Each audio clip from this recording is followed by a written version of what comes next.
Wow, this is something uh, a journalist asked at a U.S. press briefing if the Palestinians have the right to self-defense against Israeli settlers that are being armed by the Israeli government.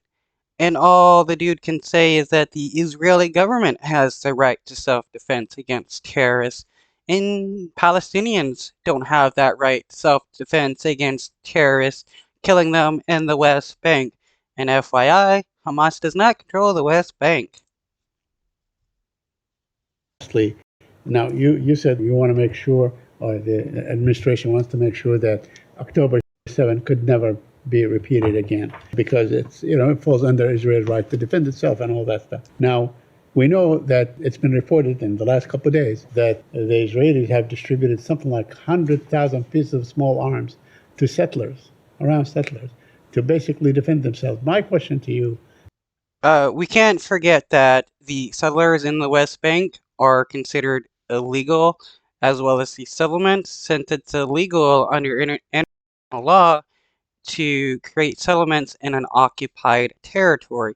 And the Israeli government is considered an occupying government in the West Bank.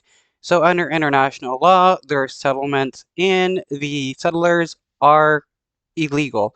And them killing people is terrorism.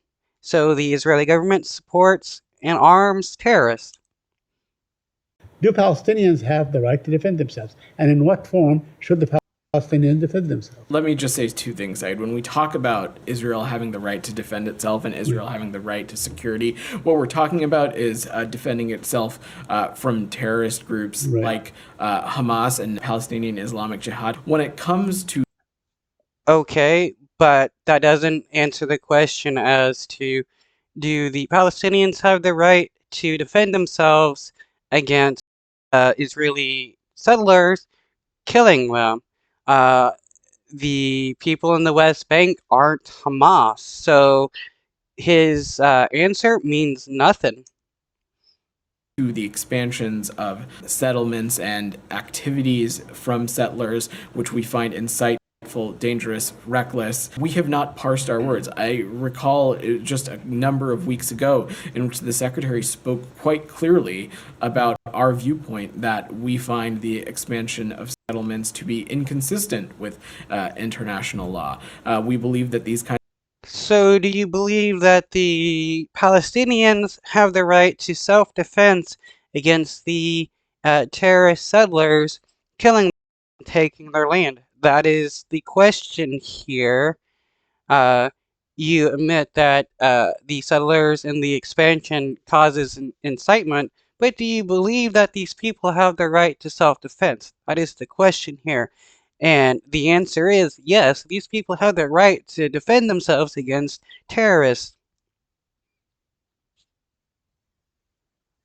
Kinds of activities run contrary to Israel's security, and they run contrary to what we hope is a shared goal of a two-state solution where Israelis and Palestinians can have equal measures of justice and peace and security, and that's what we're going to continue.